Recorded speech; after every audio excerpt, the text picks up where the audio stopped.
What's up, everybody? I guess Emerson's not joining us today since he didn't pop in. Or maybe he's just lurking. No, I talked to him earlier. He was having a late start. But he's not going to be able to join. Yeah, I had a late-ish start today. The baby was, partying at like 4 o'clock in the morning again. So yeah. All right, so news. I totally forgot to tell you, I did get shipping confirmation on the flex plates last night. Sweet.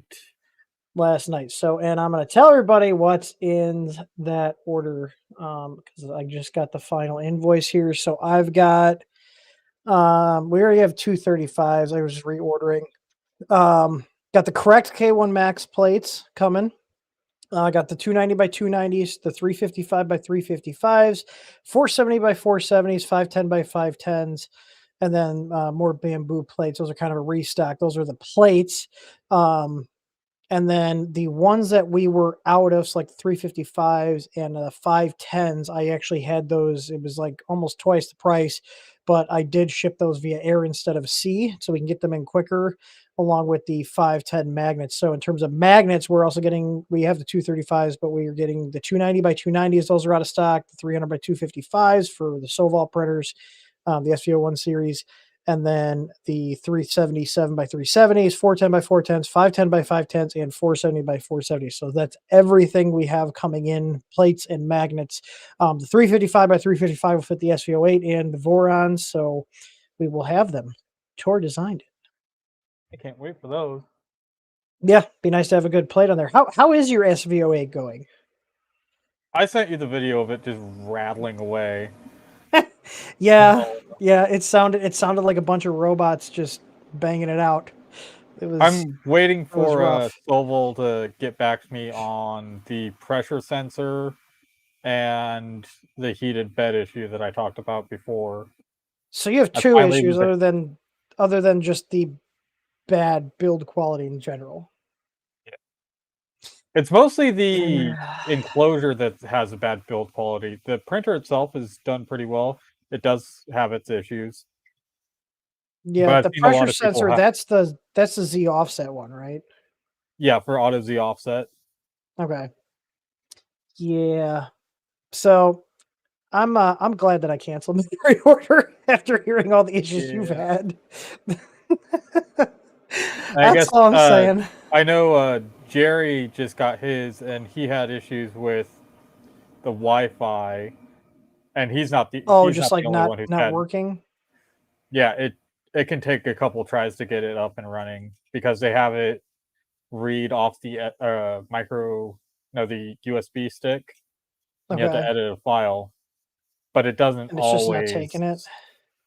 Yeah, it doesn't always take it. Connecting over Wi-Fi or connecting over Ethernet is just fine. That has just about always worked from what I've seen. But the Okay. Wi-Fi setups can take a minute. I mean, my K series has been doing great. My K1, my K1C, and my K1 Max are plugged into my office. They've been doing great. Well, that brings us into our first topic. Oh yeah, it does. That He's was coming not out with intentional. That was Creality is not coming out with intentional. yet another K1, the K1 So SE. so let me pull this up. I mean, that also tells me the fact that oh my god, I'm going to show you this. I don't think you saw the comment reply. So Sam Prentice just posted this a couple days ago. Whoops. So they're coming out, they're doing the same kind of thing that Bamboo is doing. Is if you don't need an enclosure, they're cutting the cost. Like that probably saves them quite a bit. Like I'm assuming at least $100 worth of materials on the high Side end. panels. They also removed the fan. Yeah, I mean Did you look at the back? you don't really need it, to be honest. I don't use the side fan. I mean, I know some people do, but honestly, I think this is a good move for them, to be completely honest. The K1 series was already a good price point, and I don't know what this is going to be, but I have a feeling it's going to make it really hard to argue for a lower cost Core XY. Like, I'm all for it. As much as I am, at least the naming makes sense. Okay. At least the naming makes sense. The only thing they screwed up on the K series is the K1 Max. There should have been a K1C Max, because we found out that Creality just changed the hot end design completely, not even a little bit, but completely. And there's two different versions of hot ends you need, depending on if you have the old version of the K1 Max versus the new version. Whereas on the K1 versus the K1C, those have two completely different hot end setups. It's easy to delineate the two. The question is, will this one with the new hot end setup or the old hot end setup? That's the question. I hope it's just like a K1C SE, but with Uh, the standard edition or whatever they're calling it, I doubt it. I think it's just going to be a fast PLA machine. is this Mark? Is this the guy who found out that they switched him out, and then we had to have Microswiss send them out the replacement parts? I'm like 99% sure this is our customer who discovered that there was two different versions of the hot end setup. Yes, it is. Okay. I Hopefully, appreciate I you did being send you. patient, and Microswiss sent you out those parts, and they did Yeah, send us the parts for to update our existing stock for both. But if you have a K1C or the K1 Max with a new hot end revision, we do have the specific Microswiss kit that only works on the new hot end revision on sale for $5 off right now. Because basically what happened is they had two separate SKUs. They had one for just the K1C, they had one for the K1 Max and the K1. And then when the K1 Max ended up having two different hot ends, they just added in the mountings for the old version and the new version. So our inventory for combined it all into one SKU. yeah, so it's all one SKU. It includes both. It's just a couple adapter pieces, a copper piece, and two screws. But if you have the new K1C or the K1C or the new K1 Max hot end, we have a picture on the product page showing you how to delineate between what hot end you have, and it's the nozzle. So if your nozzle is just a standard nozzle with M6 threads and it doesn't have the heat break as part of it, that's the earlier revision. If you have the all integrated heat break with the nozzle, that's the latest revision. So if you have the latest revision, you want to get the Microswiss hot end, which I took two of them for mine because I'm going to put them on my Max and my C. I will do a video. We'll be doing an upgrade video, a hangout video. I don't know if it'll be this weekend. I think I'm going to be balls deep in pinballs. No, no, actually, pun intended. But I will be doing a video installing those on both our K1C and the K1 Max. And I was kind of hoping Krista would say she wanted the K1C, and I gave her the choice between the two, and she picked the Max. So Well, you get the plus, so the K2 yeah, plus. that's okay. But yeah, but that's months off now. Whereas that's not coming for a while. So and I think we still have some of the we have a couple of the high flow hot end kits from Triangle Lab on our site for like $30 right now, which are awesome. That's what I have on this one, but they're not as popular as Micro Swiss, so we're not going to be reordering those. But they're great hot ends, and I will say I do like they're both great hot ends, but I do like that the Triangle Lab ones take standard MK8 nozzles because there's a ton of them. But Microswiss does have a good nozzle selection for their Flowtech. They're both great hot ends. So I've got a lot of hours on this printer. So I actually just printed. I got to take the brim off, but I printed another cup holder for the new pinball in our. This is our Mystic Ocean. The other Yeah. two are printed in there, so I wanted all to match. So I did this on my K1 because I was talking about the Black Knight pinball. I just got all new. I got all new capacitors for it, and I got the NVRAM upgrade, which means I can take the batteries off the board because batteries it takes 3 AA's and they like to leak, and then it drips down on the circuit board and it eats everything away. So we're getting rid of the batteries by taking the SRAM chip out and putting in an NVRAM chip, which means I don't have to worry about batteries ever again. We're bringing them into the 21st century. I do that to all my machines. So I see Mark saying do a stream on the pinball stuff. I'd like to see that too. I guess I would have to. I guess I would have to frame it as like, hey, that we're just hanging out and doing DIY stuff. I could probably just either grab my laptop and a webcam and do it. I usually work on them in the basement here. I've got like all my tools and stuff Turn big down through here. the head. Like I could probably just put my phone on like a tripod, but I'm gonna be doing a lot of through hole repairs because I got to desolder a bunch of capacitors and all this other stuff. But anyways, back on topic. K1SE, I think it's a great move. I don't know think about you guys, but somebody I'm all posted a for link to it. I'm all 'Cause it's for not a on lower cost Reality Core Sites. XY. Yeah. So, but this is what I was going to show you. Ready, sir? Oh, The no, first I've comment. seen it. But where's the glass?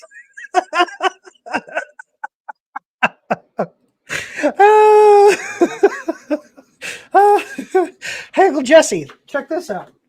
Hey, Uncle Jesse, look at that. It doesn't break. That was such a good clip. I should ask him if we can send him out some some of the tough panels. Be like, hey, we have an Uncle Jesse proof door. Do you want to here? Yeah, screw it. I'm gonna do this. Uncle, hey, we have some doors that don't break. Do you want us to send you one to check out? 100% serious, by the way. There we go. You just saw me tweet in real time. We are so high tech here. 458, including that. If you scroll down, there's actually a link to it. One of the, Wait, I guess, the UK reseller hang on. posted it a little bit early. Okay, so 450. It's got to be lower than that. That's because you got to remember the exchange rate is like with the euros because that's going to be coming from. Well, they have it posted in dollars. They might just. Well, I mean, maybe it is a little because their K1C is listed at 577. I don't know. We're just gonna have to see once it comes out. Also, I wonder if Sam could like give me some little insider info. I'm just saying, Sam, if you're watching, I don't know if he I'm watches our sure he would streams. know. He's probably too busy to watch our streams. He's popped in a few times. It's been a long time. I'm not feeling the love anymore. So, all right. So the next one, do you want to talk about the Panda Touch? Sure. Panda or Big Tree Tech. I almost said Bamboo. Big Tree Tech finally released their K-Touch firmware, and we're not going to be able to see it on screen, but it's been working out pretty well. I've had a few screen issues with it. I see Puwo. Puwo? Yeah. Puwo is the contributor. Okay. I'm able to quickly switch between both the Trident and the SV08. Those are the only two I have plugged in right now. So, all right, here we go. Flash tool download. Let's see. Oh, this is literally so it's running ESP32 under the hood then. Yeah, you don't even need to download those. You just go to you just download the zip. No, you just go to the 1.0. Then the bin file. Look at the firmware bin. False download. The firmware.bin and the profat.img are the only two files you need. and it's Okay. just like updating the firmware Hey on the Tor. Panda Touch. Hey What's that? Tor, can you do it? Can you do a video on that? I mean, I would prefer if you did your own voiceover, but I could bust out Tom again for the AI voice. Yeah, Who wants to it's see Tor? Who wants to literally see Tor make a video converting? I understand it's simple to you, but people like to see videos of us doing stuff. but yeah, it's just pull up the IP address, go to flash file or update firmware. You select the two files, and it's quick and easy. Here, I could probably just do it live. You want? I would prefer if we have a video. I'll even edit it for you, or if you just want to do it in one quick shot, I'm pretty sure people won't mind just an off the cuff video. What do we think, chat? Should we make Tor do a video? I mean, I bought him a nice camera and everything, and a microphone and all this other stuff. Yeah, it'll be easy. I'm curious. It would be cool. It'd be cool if we could flash ESP home on it, use it as a dashboard thing. That would be cool. Well, Now you got me thinking. From Use what it as I've like a Home heard, Assistant dashboard.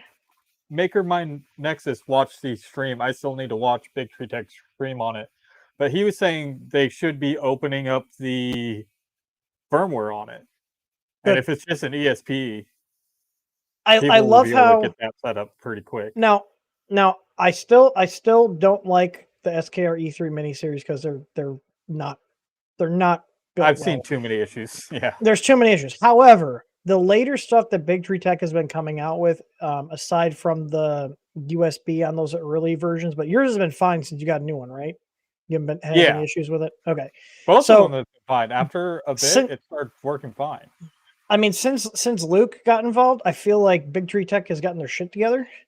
Very much so. Like it's great because I would like we're actually doing that big printer build.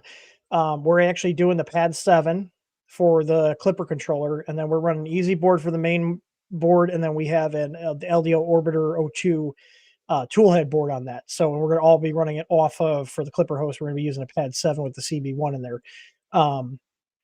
But it's nice to see them getting their shit together because I said before, I didn't have a problem with their ideas. The problem was the quality of their products. And as somebody that actually stands behind their products, I don't want to be selling people stuff that we know has issues. So I'm hoping the Panda Touch. So here's the thing: that Panda Touch screen or K Touch, whatever you want to call it, it doesn't matter that that's not a super fast device because of what it's doing. Like it's a purpose-built device, and that's something that I can see being used for years. Like no joke, like years. And it's low cost for what it is. Like it's a nice package. Like I have one. They sent us one. It's very well built. It's sitting on my desk. I got to set up for I'm gonna play with it with the X1 Carbon. But honestly, I'm probably going to flash the K Touch firmware on there and use it as we start converting machines over to Clipper. So I know hell just froze over. I'm going to start converting machines to Clipper. I'm gonna start building. We're building Clipper machines. Wow. But that's only because Clipper, I feel like, has finally gotten to a point where it's stable.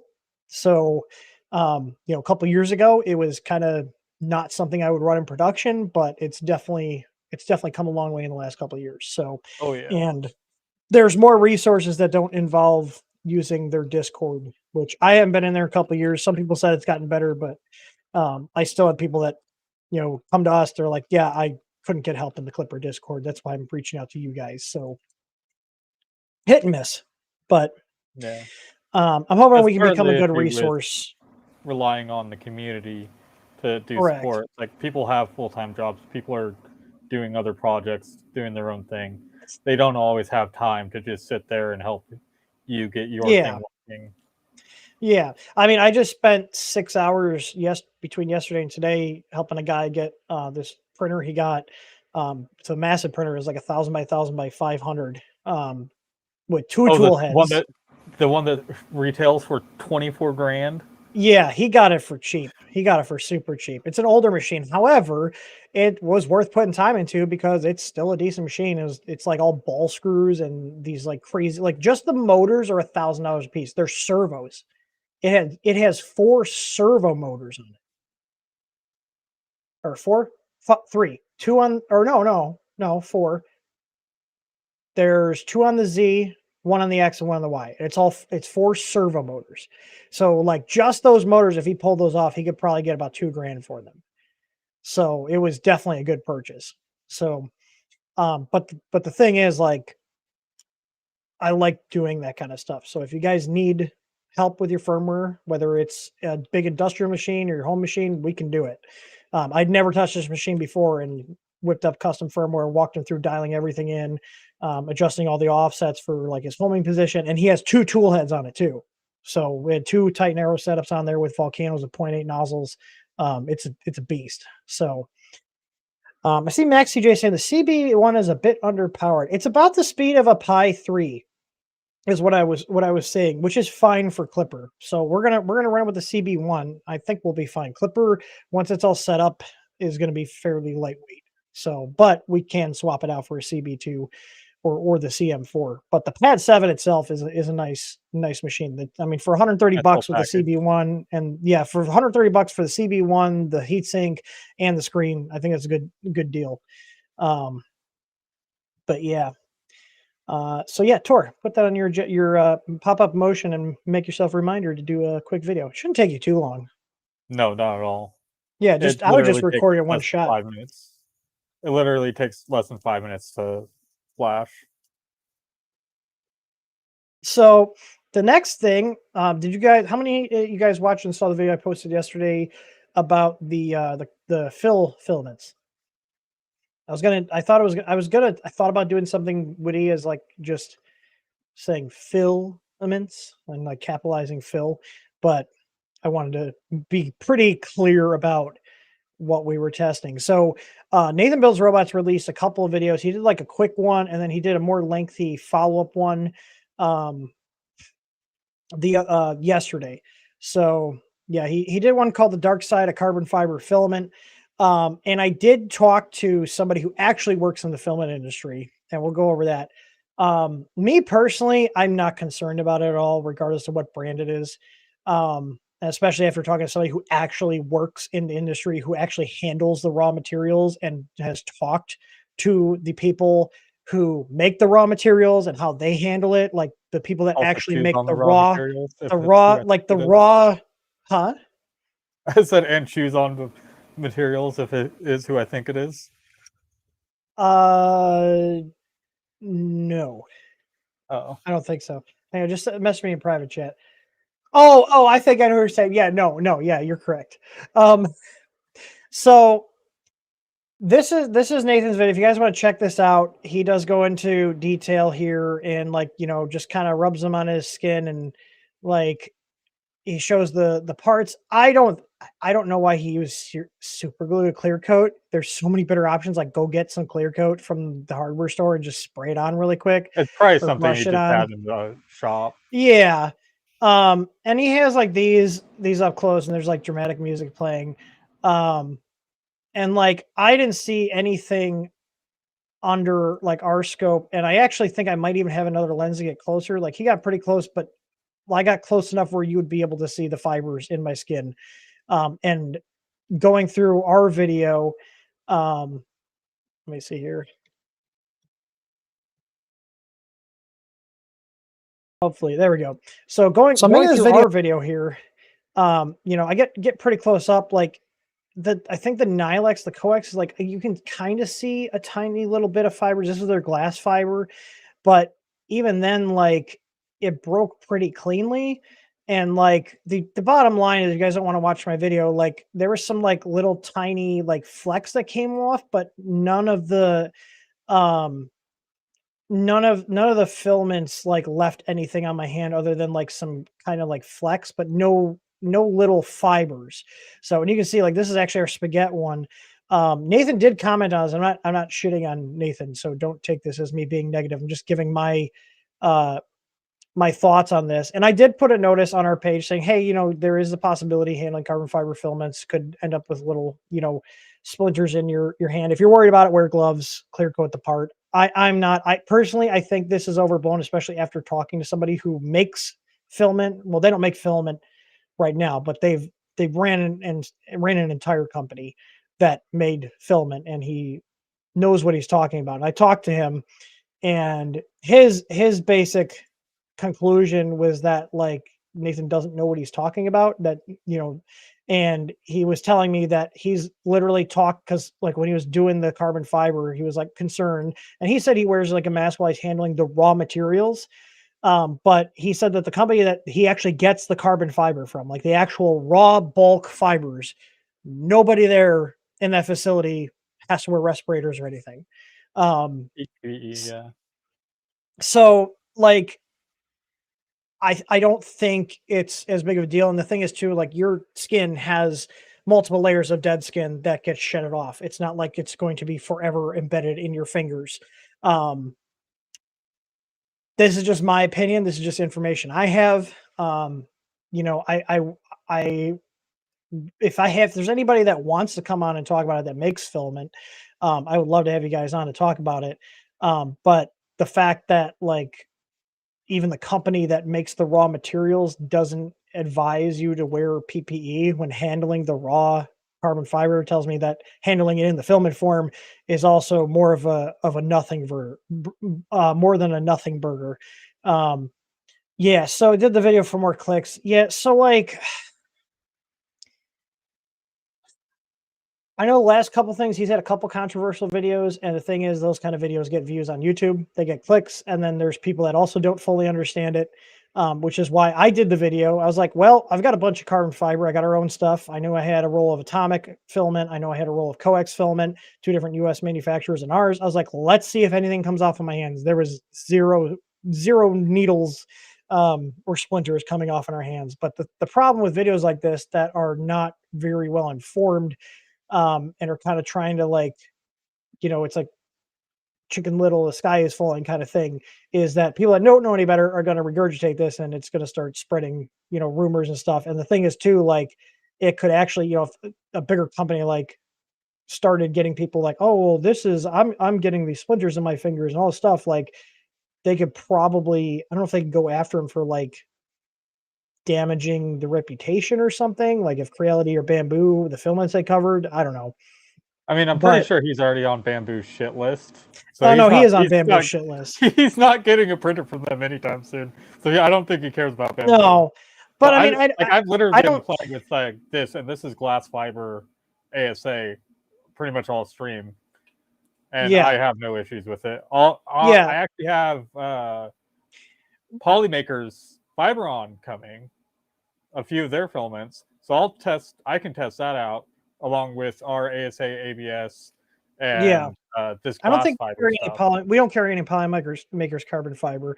It was cool to see though that our filament line, like our basic stuff, is around like it showed the same consistency in terms of looking at it closely and like the fibers not coming out as the higher end filaments because like the atomic filament that's like 80 to 90 bucks a roll and it's good filament.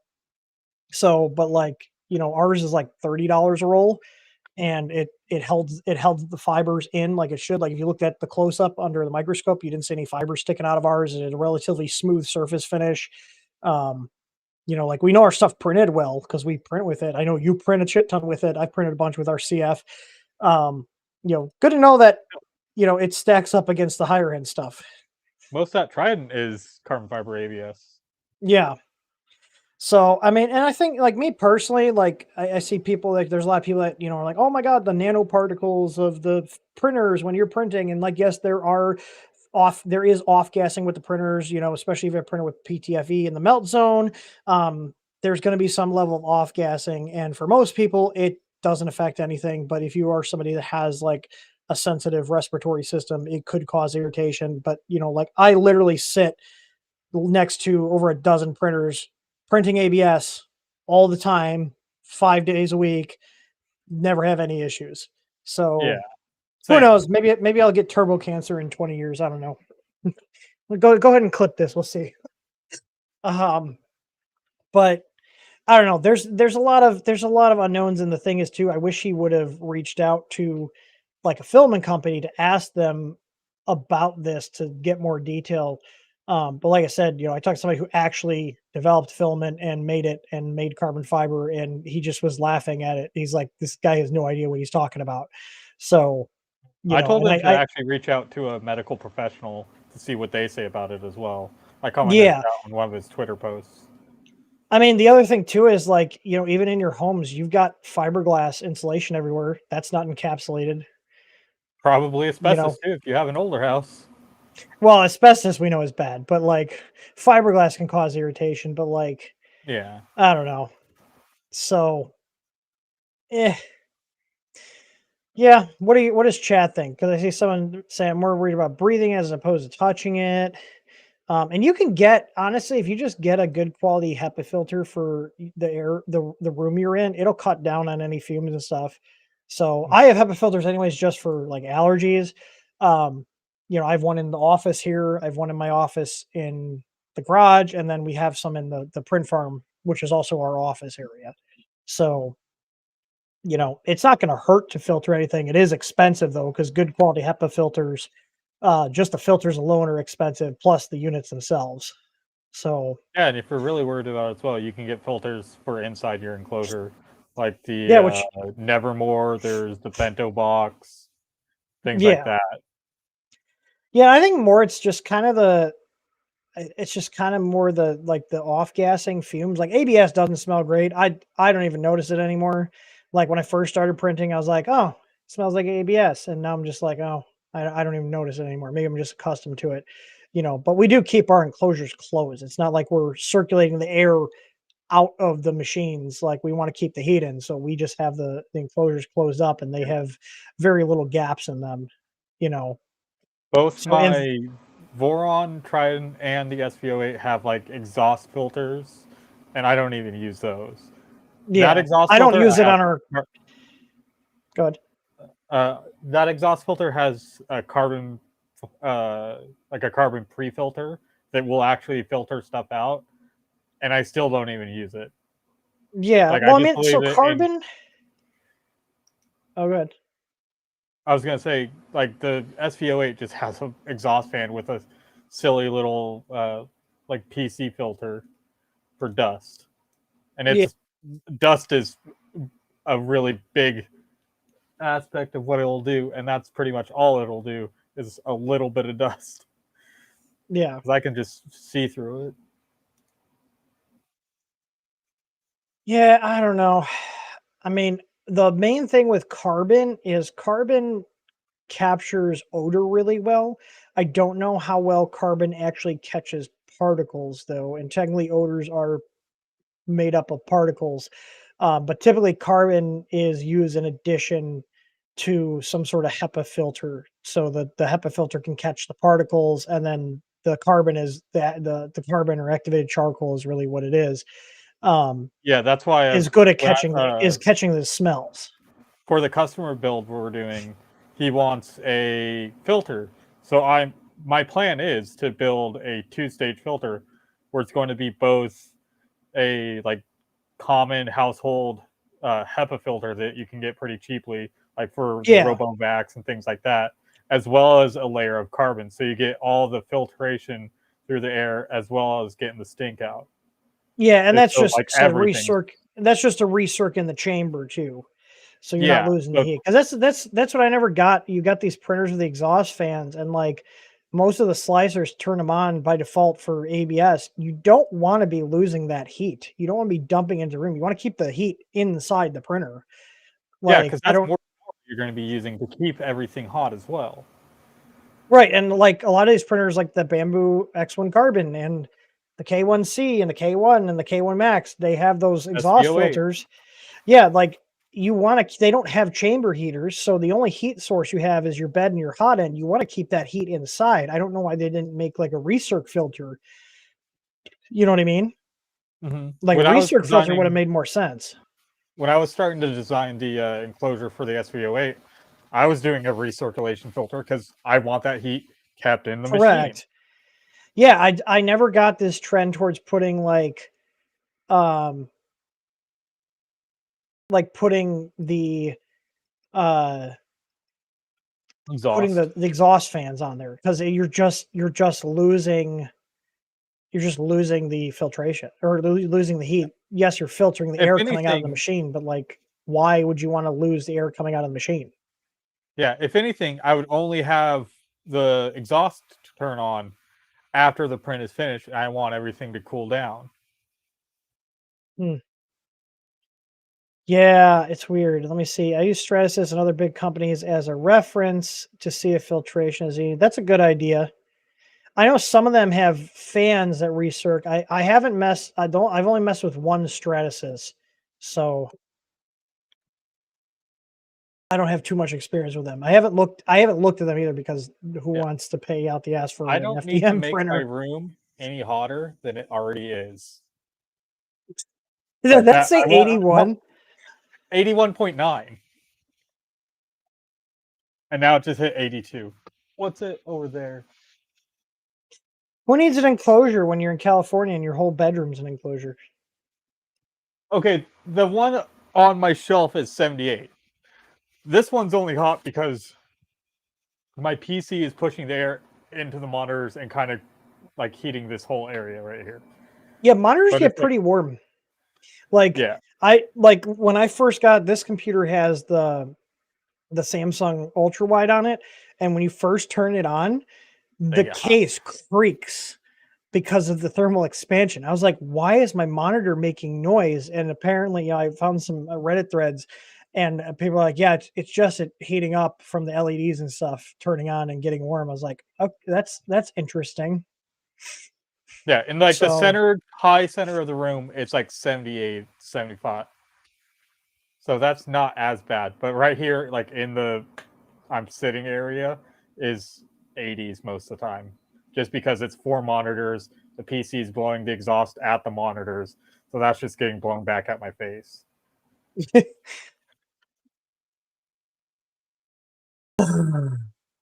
yay. Let's see. Do we have questions here? I do have the Streamlab bot posting the link there. If you guys do want to ask questions, we are going to go into the Q&A in a little bit. I'm just going to pull it up to see if we have any. Were we able to talk about any of the Polymaker stuff? Some of it we can. We didn't like sign an NDA, but there's stuff that like Yeah. we got to wait on. There's some exciting stuff coming from Polymaker. We had a meeting with our rep the other day. Let me pull it up here. Polymaker meeting. So we already talked I'm about the excited. I'm Fiberon. getting fanciest. I'm getting the Yeah, fanciest. so their Fiberon is their engineering materials. They're going to be coming out with those very soon. They're basically just waiting on them to come in. They did say so. Like if you guys are familiar with their Polyterra line, that's like their matte finish line. That's going to be transitioning over to their new Panchroma, and the material will be exactly the same. It's just the branding. Um, the other thing too is their new Panchroma that's coming out. Their standard filament, not the matte finish stuff.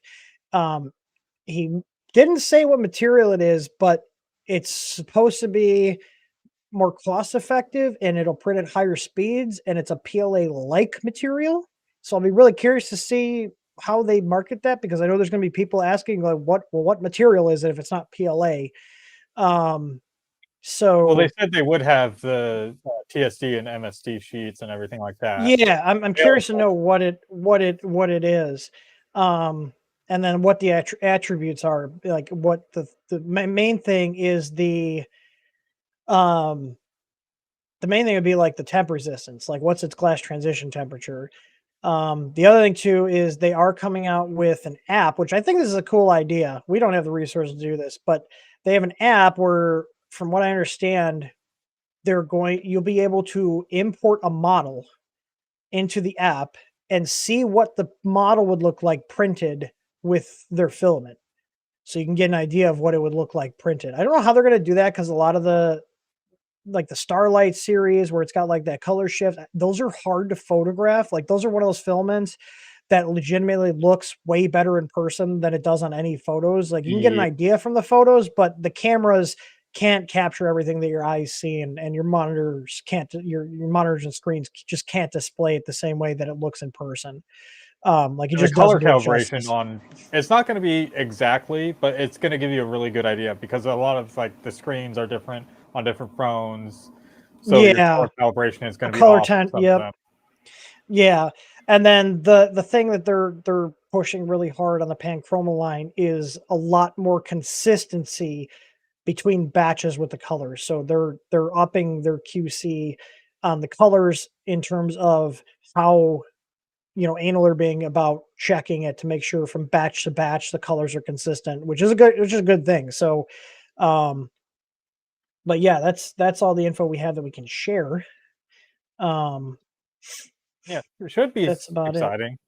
They're also sending us some care packages so we can try it out in-house, so we can give you Yep. guys a better idea of how it prints Yeah. and what you need to do.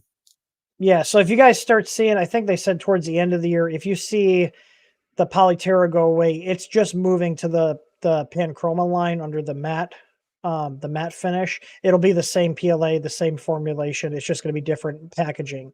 Um, so that's just something to keep an eye out for. I do like that they're simplifying the product line and making it easier Easier to for people. understand. They're moving Yeah, a lot of stuff around. They're like the engineering type stuff is going to go under Fiberon. They have a lot of the existing SKUs that are already out in their current branding, and they're going to move it over to the Fiberon. It's just going to make it easier to find.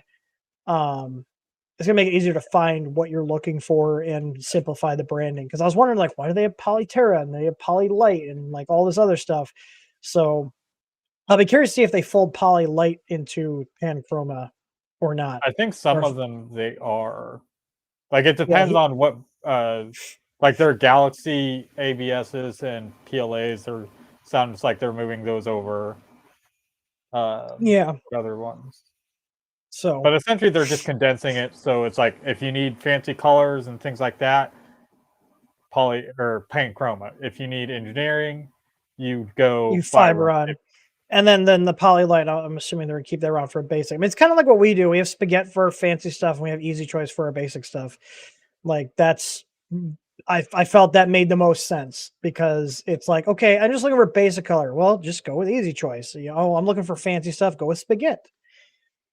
Like so, and hopefully by not next week, but the week after, we should have the poly dryers. So as soon as we get those in, those are shipping. I did close the pre-orders because we kept having people cancel pre-orders, and I got tired of refunding orders and eating, fees when people were bitching and moaning. So we just closed pre-orders. So And yeah, no pre-orders. So the ones that are in the system will get fulfilled, but like I don't know why people can't read. Like we literally had it in the product listing, ETA 8824 and pre-order in all caps at the beginning and on the product page. Like it was very clear as a pre-order, but we still had people being like, "Well, I didn't see it," and it's like, look at your why invoice. hasn't mine shipped yet? It's like, well, it's not supposed to ship Yeah, for another couple weeks. yeah, like.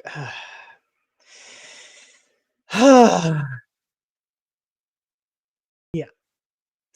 All right, let's get into the questions here. So I got one from Rusty, Rusty293. He says, any suggestions where I can purchase a piece of 5 millimeter thick 705 by 235 aluminum? He's working on a custom build. I would say reach out to Mandela Roseworks. You just He need does a like a lot of big custom stuff. I'm typing his. I'm stock gonna post that link in the chat. Check out Mandela Roseworks. They got a lot of cool stuff. Wade's a good guy over there. Him and his team make awesome stuff, and he does do church of the one-off chip. things. So what's that? The church of the chip. Yes, yeah. They literally bought an old church, and they operate out of a church. It's actually, I'll give him a shout out. It's actually pretty cool. Um, I mean, I like the idea of turning it into. I mean, it's a lot of space, and probably picked it up for cheap. So yeah, here's literally he bought an old church.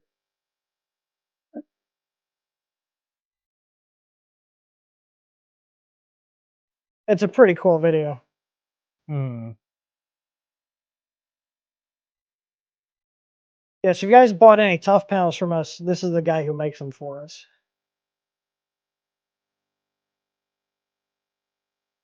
Look at all that stuff. I gotta go take a visit. He's not that far from us. He's up in Minnesota. Pick up one of the orders of panels and Yeah. do a little tour. Look at that. That's a nice spindle. Oh, look at that. I need to make a custom Custom beds. CNC.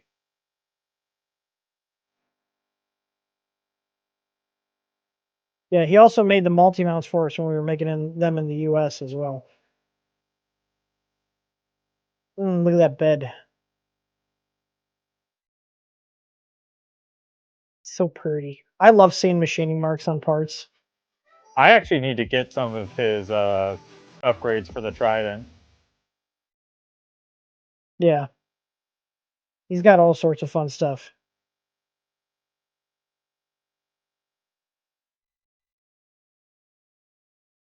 I might reach out to him to get those panels cut for the custom printer if my buddy isn't able to let me use his shop that's by me. Yeah, I'm sure he could get those done quick. Yeah. Big thing will be shipping them because they're so damn big. Hey, Oh, there you go. you were just saying you wanted to go check out the shop. I mean, Spend that money on gas and go pick them up.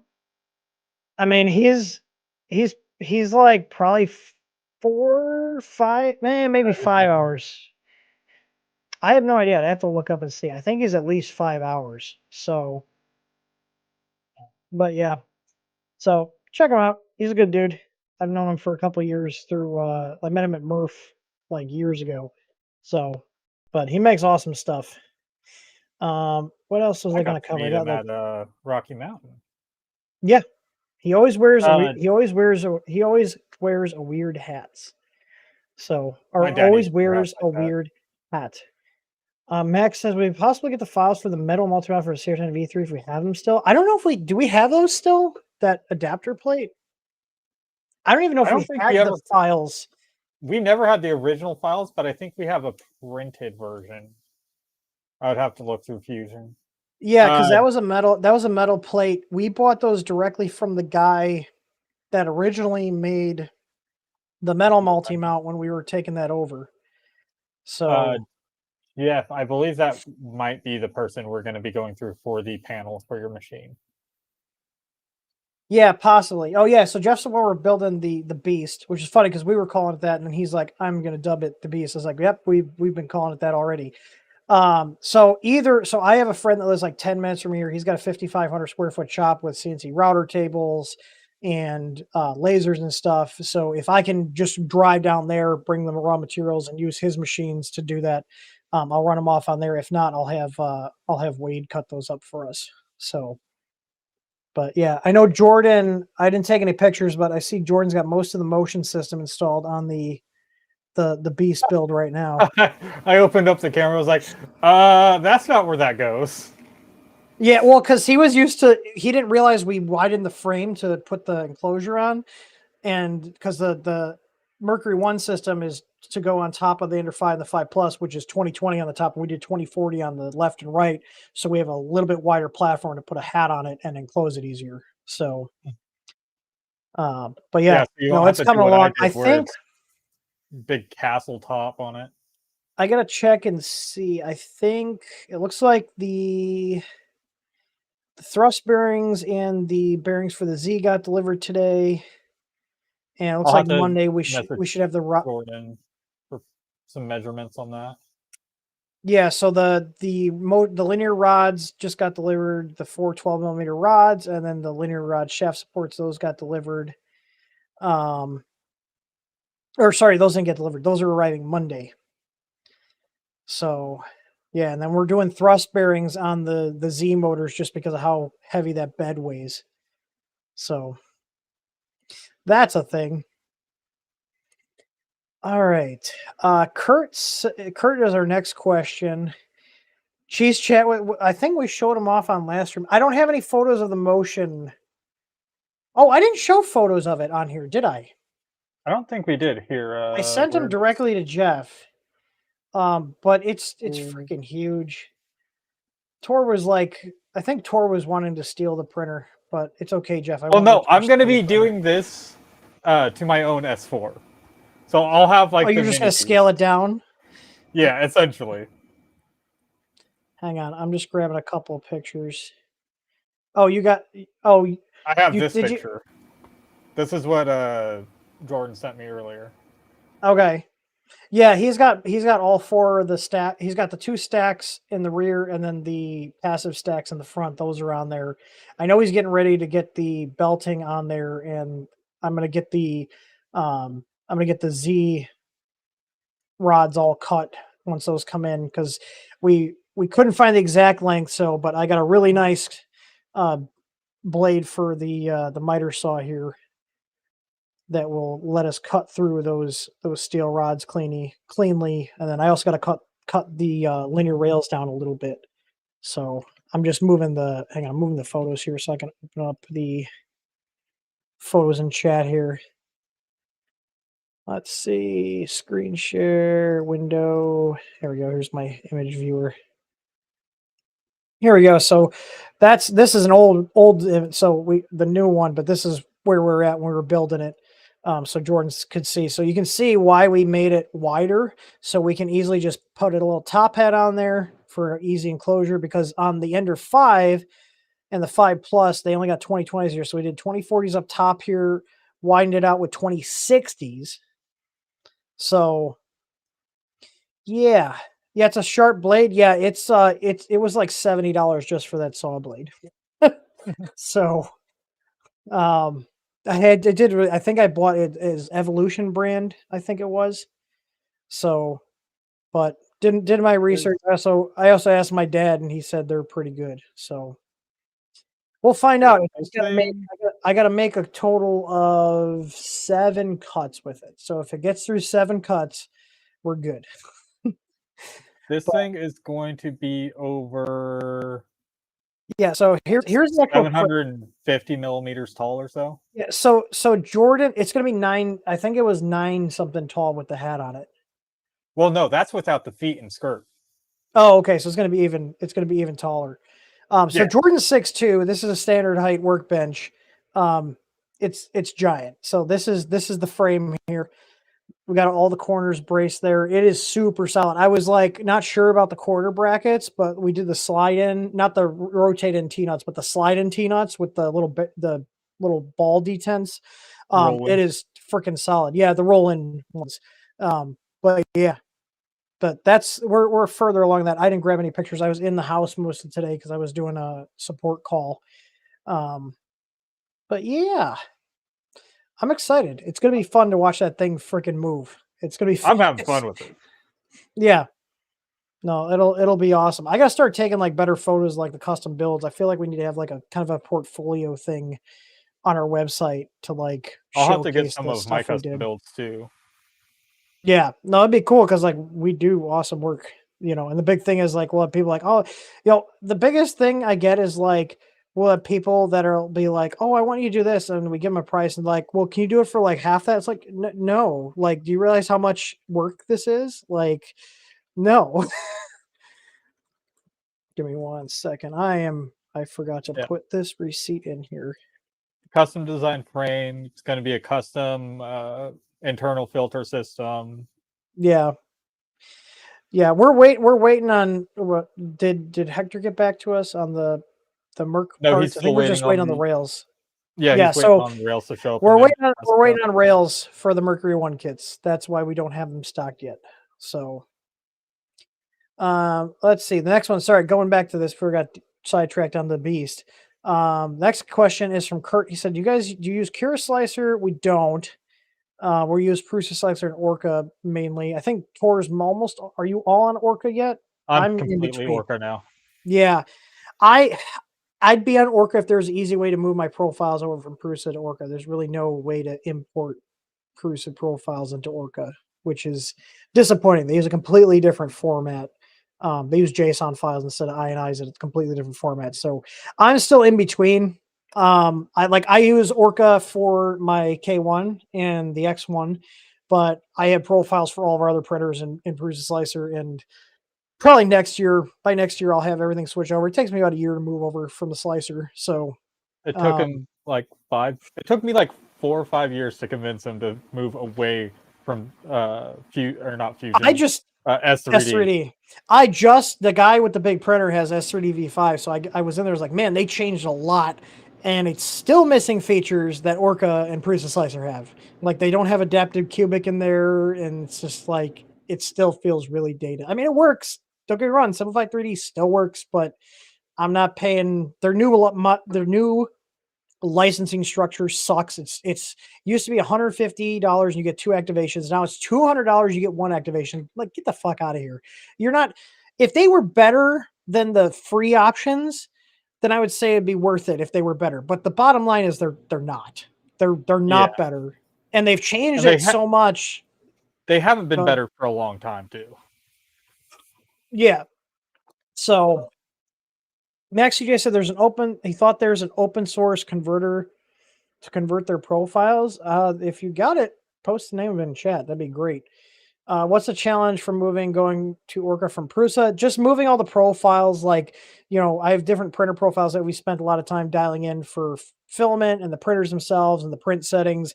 And I would literally have to sit down and go through each one, make a new one in Orca, have it like side by side, and make sure all my settings are exactly the same and move it over and then run test prints. It's just a big thing. And, Pretty much build profiles from scratch. yeah. But Kurt was asking, do you use Cura Slicer? We don't. It says, do you sell or give out user profiles for those who are kind of newbies? I mainly use PLA or PETG, and he's got an SV06 Plus. What I recommend, I'd recommend just ditching Cura. Cura is so dated and complex for the sake of, I don't know, just Cura being Cura. I've never liked the layout of Cura, like ever. Like even when I started, that was one of the reasons I bought Simplified 3D, because Prusa Slicer was okay. It was very cumbersome at the time, and I had a friend of mine that ran a print farm. He said just buy S3D, and at the time S3D, like 6 years ago, 7 years ago, 8. Is it almost 8 years? I think it's been almost 8 years. Almost Yeah, 8 years 8. now. 2016. Yeah, 8 years. Yeah, so 2016, I got S3D and I had version 4, and I still technically have 3 licenses, but I just don't use it. It's not installed on any of our machines anymore. I would definitely recommend just getting Prusa Slicer or Orca Slicer and starting off with their base profiles and just run test prints and see how your prints come out. Once you get a good baseline for your printer, so the SV06 is a direct drive printer. So if they don't have the SV06 in Orca Slicer, find a printer that's similar to it. One that would be similar to it would be like the Ender 3S1 or the SV06 regular, and then change the build volume to match your actual physical printer. A lot of people think that they need a profile for every filament and every machine. You don't. You can just get something that's close enough. Like most of our profiles for our machine started as 2 base profiles. I got 1 dialed in, and then the main difference between our direct drive profile and our Bowden printer profile is the retraction length. That's it. Yeah. Unless it's Our a completely different type of filament, like a filament with filler. Like I have profiles for my glass fiber and carbon fiber filaments that are slightly different from my ABS and ASAs, but my ABS and ASAs profiles pretty much exactly the same. Yeah, I just run ABS for ASA prints because it works.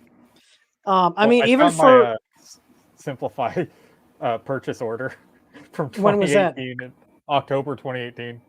Hang on, let me see. I'm gonna log in and see when my first purchase was. Although it might not be on this account because I didn't even have the company at the time. I'm gonna see. Maybe I merged it. Yeah, this is not it. This is just my additional ones because it only goes back to 2020 on here. And here's 1 license and then 4 more. Oh, that was a V5 upgrade that got voided out. Yeah, so it has my licenses on here, but it doesn't show. Oh, here. It shows it here. Creation date 2017 1/7/2017. So that's when I bought Simplify, which makes sense because I got my first printer sometime in 2016 and I was screwing around with Cura and I was getting frustrated, and then my buddy told me to just buy Simplify 3D. I did, and it worked great. So Yeah, when I first bought it, it was amazing. Like the support profiles were perfect on it. Like almost everything was set up perfectly. But then nothing ever changed for years. yeah, they got lazy. And it's sad because they could have just kept innovating and kept being a value slicer, even though it was paid, like they were great at the time. The main big thing was the supports on Simplified 3D were amazing compared to Prusa, compared to Cura. Like they had supports was the one reason why we stayed on it so long. But now Orca Slicer and Prusa Slicer supports are basically just as good as S3D, and they also have the tree supports and all this other stuff. So yeah, my recommendation for Kurt, go download like Orca Slicer or Prusa Slicer. I would probably, if you're starting over and you haven't used Prusa Slicer yet, I would just go to Orca Slicer. The one reason I went with Prusa Slicer over like Super Slicer or Tor, what you sent me? Simplify 3D's Harding. That was from the second. So that was earlier this month. Oh my god. But yeah, if you have a bamboo machine, especially if you have oh, there goes Tim. I know, I'm trying. Okay. If you have a bamboo machine, can you guys see me? Would be a good middle ground to go to. Yeah. Can you guys see there you me? Go. You're back. Oh, and you're gone. Hang on.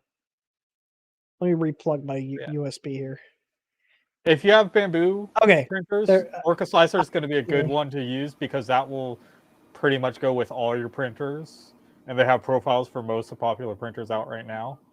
Yeah. I have a portable version of Orca Slicer on my computer, and I have that synced on my like cloud storage. My cloud, it's my own. I use Nextcloud. But I'm going to start moving over my profiles to that. I think I'll start. Honestly, I'll probably start with the printers down here, because Krista's still on Simplified 3D. Actually, that's the only computer that's still a Simplified 3D, and it still works. It still makes great prints, but yeah, I need to get her moved over to Orca. I'll probably get her moved over to Orca Slicer, honestly. Yeah, Max, from what I've heard, the Super Slicer dev is being like bankrolled now.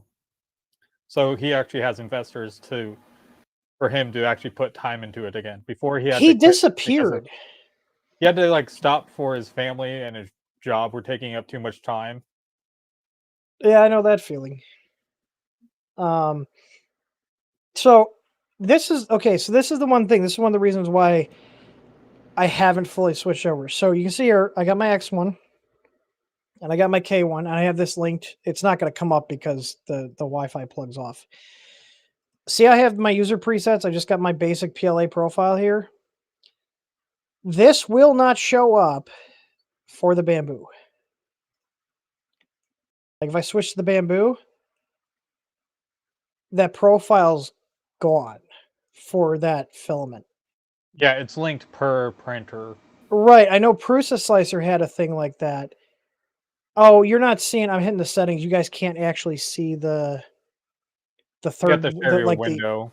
Well, I got to share my screen, and I'm the basement's got the ultra wide, and it will not. It'll share my entire screen. I can't be like only share part of this. But like I don't see anywhere to tell it in the settings what printer to link it to. Like in Prusa Slicer, if I pull up Prusa Slicer, I can tell it what filaments to link to what printer. So like if I share Prusa Slicer here, I'll show you what I'm talking about. And I've looked for it. So like here in Prusa Slicer, if I go to filament settings, and I can go to, I think is it filament overrides? Here, compatible printers or dependencies. I can actually click this and set, you guys can't see it, but I can set what printers I want this to show up. And if you look here, I've got a bunch of profiles in here. Oh, you can't see it. But like, yeah, because this is a drop down. But you can see here, as I'm changing it here, I've got a bunch of different profiles in here for different printers. And like different materials are linked to certain printers. So, and I've got my print settings. So I got to carry all this over to Orca Slicer if I want to make the move to Orca Slicer, which is a lot of work. So, and the thing that was bothering me was I'd like to have a standard profile across all my printers, for like my PLA or my, my ABS. And I was trying to figure out how the heck to do it. And if I hit the little thing here, it said filaments for use, it shows me a bunch of filaments and they just are linked to the printer. And I can't figure out how to say, hey, let's just use these for all of the printers. I don't get why I can't do that. You know what I mean? So that's what's been bothering me. And this is a portable copy of Orca because I have I could be doing I have 3 computers that I use on a regular basis to slice files. So I have this one down here that I use I'll slice stuff for the shop down here because everything's network connected. I'll slice stuff for this printer, for Krista's printer. Same thing for my office up there. It'd be nice to be able to slice things on any machine and have my my slicer and all its settings carried over. So that's why I was messing with the portable package. But again, I can't figure out how to unlink that profile. And I'm going to try adding another one and see if it will carry over to a non-bamboo printer. And if that's the case, then I guess that's fine. Like it doesn't really matter that much, if that makes sense. So, but I'm not sure. I also got to see if the portal one is putting stuff in my app data folder and instead of putting it into the portable one, because there's really no point of a portable one if it's not storing all of the In profiles that and file. everything in that folder. Because the idea is I put in my Nextcloud folder and that gets synced between all of my computers, my laptops, my desktops. I What? think that might be saving it to app data because when I started up the portable version, because I haven't been able to get the installer to work, it pulled up my profiles from the other printers, Yeah, so I'm like actually the looking SG08 here. stuff like that. I'm looking here and there is an app data folder. I'm going to delete that because I have a Prusa Slice Pro. I just started using Orca Slice, so I'm going to open it up again and see if it creates that app data folder again. Because I think if it doesn't, maybe the ticket is just having that app data folder gone. Let's see. Okay, it says welcome to Orca Slicer. So what's the point of having the portable one if it's storing the application data, not in the Folder not that the portable yeah, version this is is in. literally this literally defeats the purpose of a portable installation. Because it literally created an Orca Slicer folder and it's running me through the setup. That's so stupid. So there's no point. There's no point of having the portable installation. Speaking of, let me see if I can actually install it now. Okay, well I'm glad I checked that.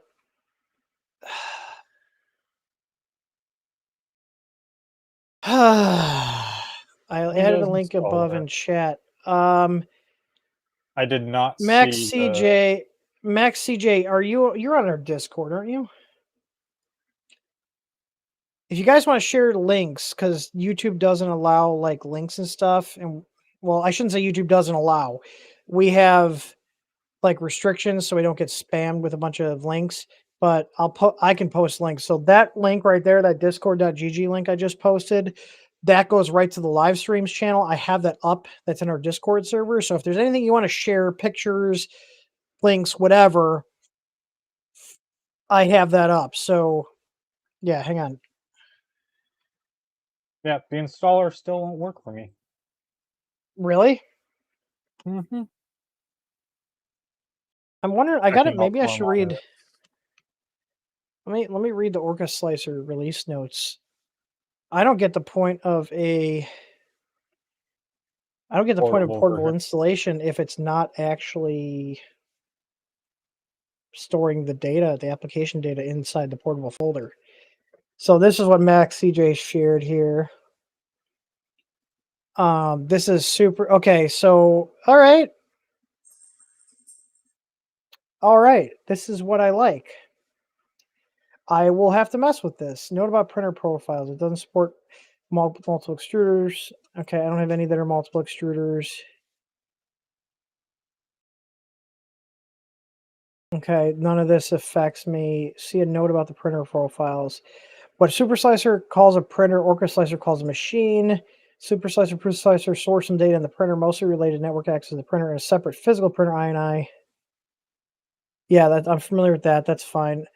Orca Slicer stores that network data in the main machine JSON file, but network access will still not be enabled until the machine is linked to a printer that has been selected and configured from system. That's fine. If you want to have any kind of network access to your converted printer machine profile, then before using this script, open Orca Slicer. Make sure your target printer appears under the heading System Presets. Okay, I don't know what that means. I'll have to look into that. So this is just a script? What's a Perl script? Okay. So we got to run. Oh, this is a command line one. Oh man. If it works, it works. I mean, if I'll see if it works. I have all my stuff backed up, so. But I was gonna look here at the Orca Slicer releases here to see if they have it, because they have the portable one. But when I hear portable, I think it stores everything in that folder. That's the whole point of a portable app, is it keeps everything in that folder. Do they have like a wiki here? They have a Discord. Do they have like a wiki? Yeah, because if it was truly portable, I'd just keep it on, like you said, you have it on your internal Yeah. cloud, or just like a thumb drive, so I can go to any computer and be like, okay, here's my profile. For convenience, there's also a portable build. It's not portable if it doesn't store the application data in the folder with the executable.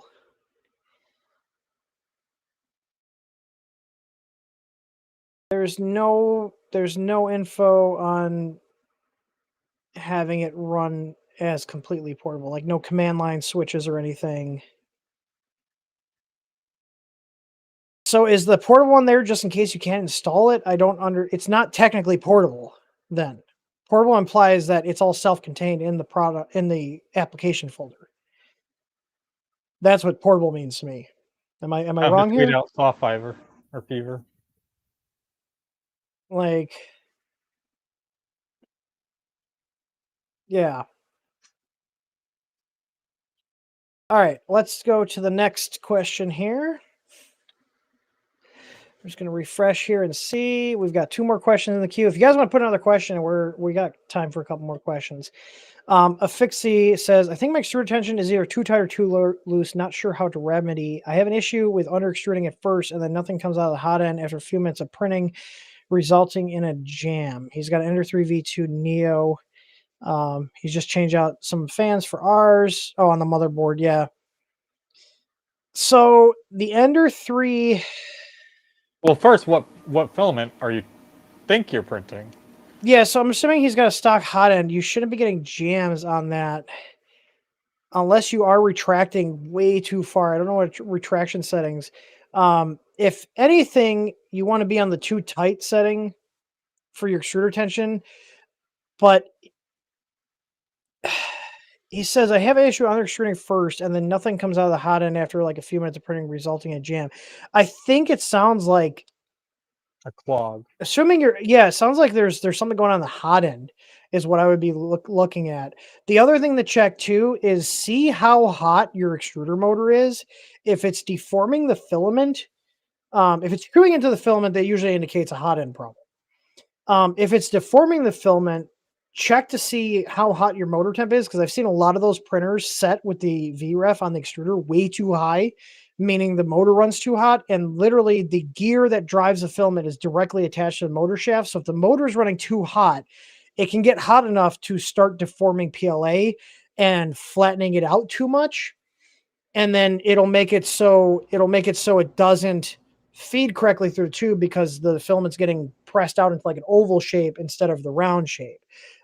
Typically, in my experience, even if you have too high extruder tension, if the extruder isn't running too hot, it'll put little teeth marks into the filament, but it shouldn't be deforming it. If it's deforming it, you probably have a heat issue. And this is assuming your hot end has no issues in terms of like the PTFE being seated all the way in. That printer has a PTFE in the melt zone, meaning the PTFE tube has to be pushed completely flat up against the back of the nozzle. Okay. So you have the two surfaces and they have to mate. They can't be like this where it's at an angle, or like this because the PTFE fitting isn't fully seated to push the filament down, or not the filament, push the PTFE tube down against the nozzle. It really sounds like a hot end issue, but the tell would be to pull the filament out and see what the filament looks like. If the filament is still round, it's probably not the extruder. If the filament is getting flattened out, I would run a print and see if the motor is getting really warm being like 50 or 60 C, because PLA will start to soften and then it will flatten it out, because that motor is going to heat up that entire extruder assembly and transfer that heat into the filament as it's driving it, which is then going to flatten it out, turn into an oval shape, and then it makes it super hard to push through the tubing. So let's see. This is going back to the portable app. Not always true with portable app. Did not have to be installed, but we'll keep info data stored in the user data directory on the computer. Not always in the data directory for the app. See, so there was a pro, and I think they're still around. Let me see here. We got one more question in the queue. I think, yeah, they're still around. So there's a site, because I used to use this when I was in college. I would put them all on my thumb drive, so I didn't have a laptop at the time. So this, have you guys heard of portable apps? These are self-contained apps that, wait, I'm so confused. Yeah, so it's like it has its own launcher and stuff, but they had separate contained apps that you could just install onto a thumb drive, and everything was contained. So it ran completely off of the thumb drive. So all your user data stayed in that folder, and the app ran completely from that one folder. You could put this on a thumb drive, you could put this on a directory on your computer, but the point is, if you copied that whole folder, everything would come with it, including the app data. So when I hear portable apps, maybe it's just because I've been familiar with this platform here before, and they do have like a launcher and stuff, which I remember using this. So it's got like its own little launcher that loads.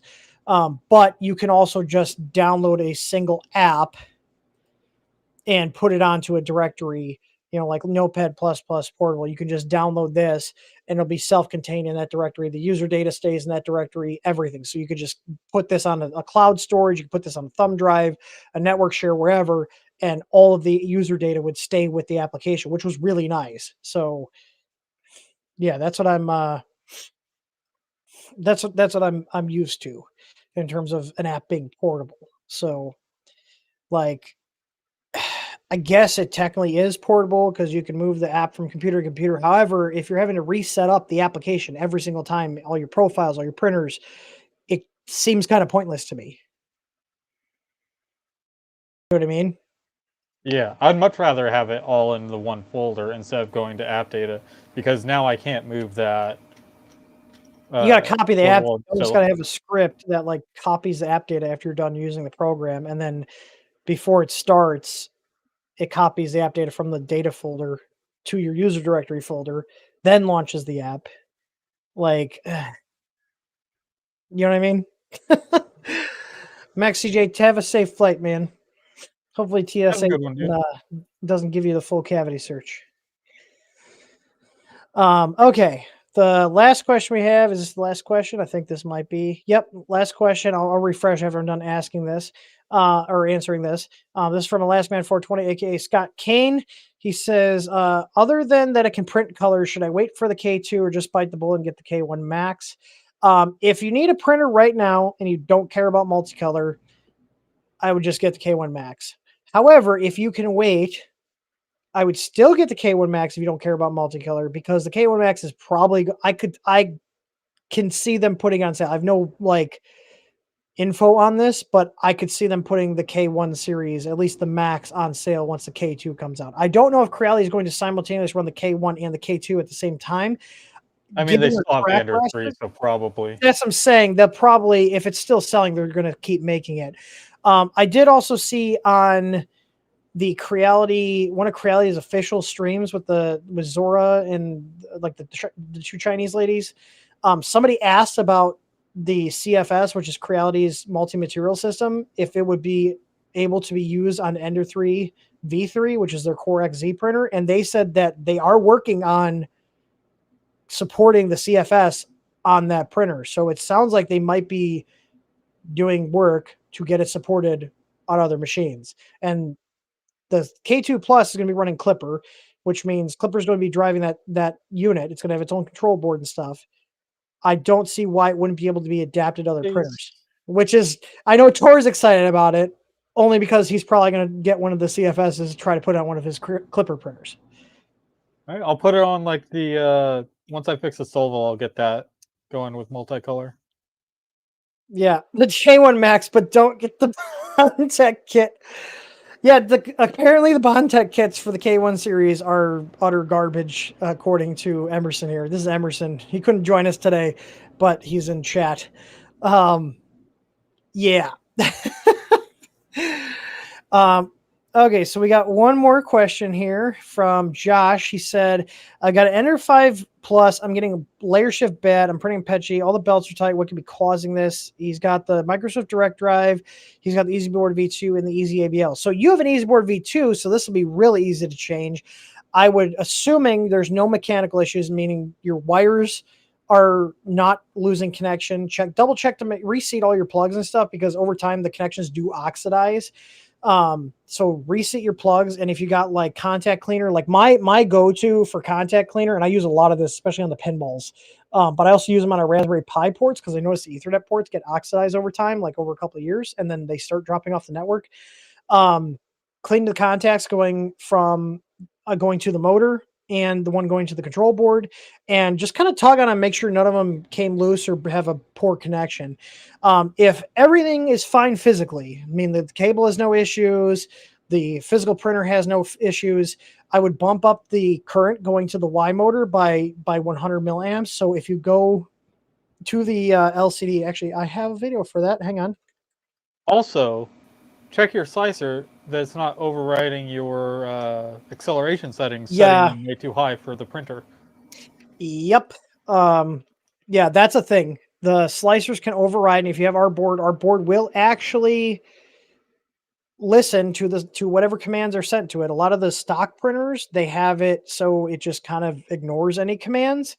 That's the thing. I'm trying to find here. It was an older video, but it was for the EasyBoard V1, but it's the same thing as the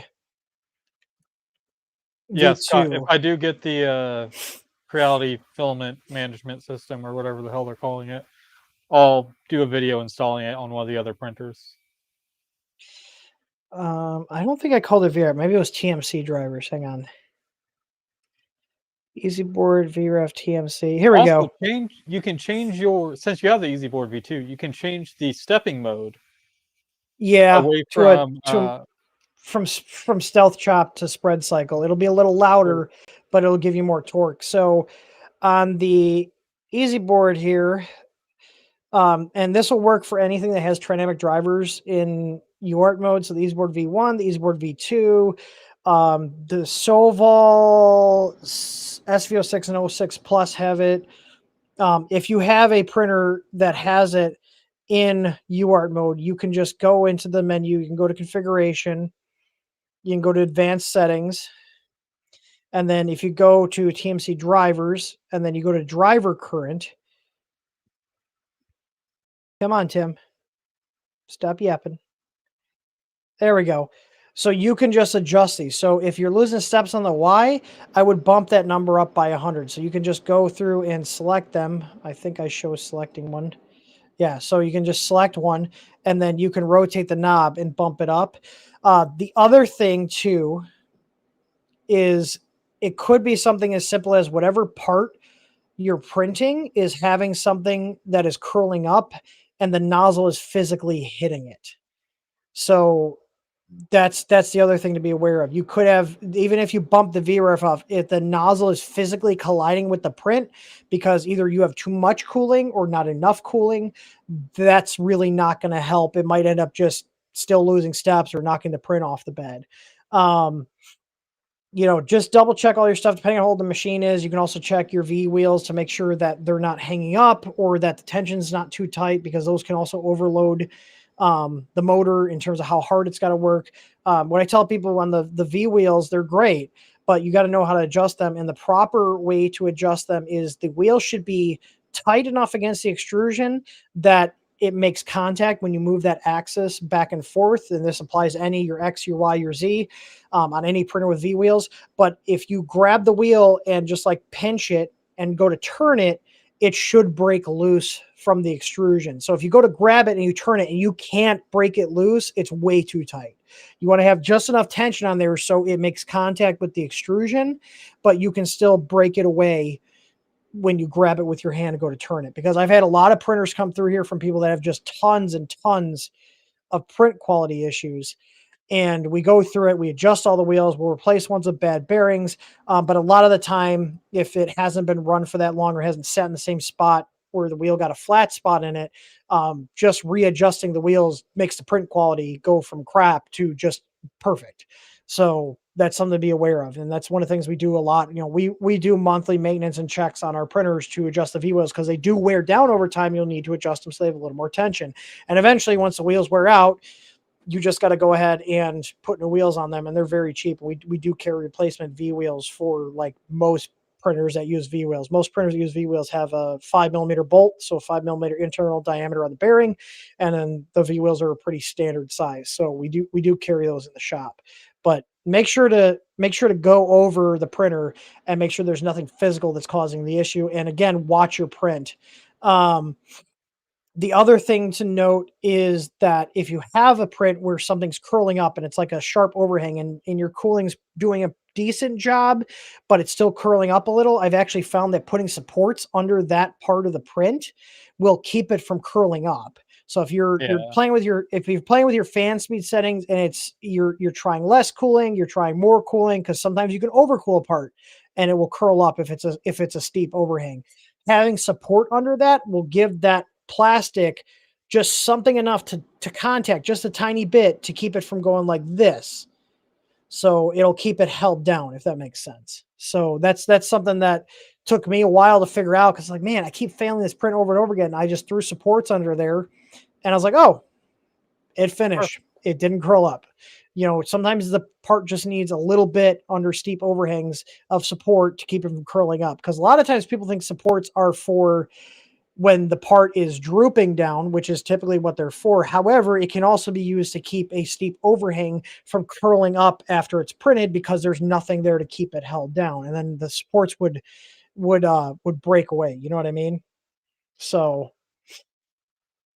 yep. And I think that's it. I'll double check the queue and see. We do not have any other questions in the queue. And again, for those of you guys that are watching this on replay, if you put a question, that Q&A form is open all the time. So if you guys are watching this on a recording and you want to put a question in there, we'll answer it on the next stream. We just basically go through and clear out all those questions. So if you're watching this on the replay, go ahead and put a submission in, and then we'll get to the next one, and then you can watch the next stream. So Hey, Jerry. I think that's about it. I don't have anything else to add. I just see some of the forums. Who has the worst printer from when we did the roast? The last time we did a roast was 2022, apparently. I feel like we should do a printer roast soon. We should.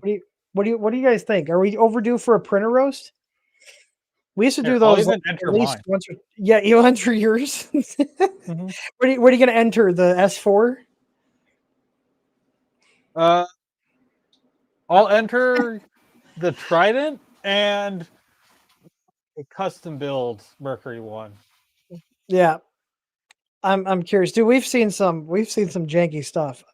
I feel like people got so many ones. I think I should like throw one of mine in. And No, we should both throw a couple in. yeah, and then we can have a critique. I'll have to like take mine in a photo where it doesn't look like it's obviously in one of my offices. So we'll see.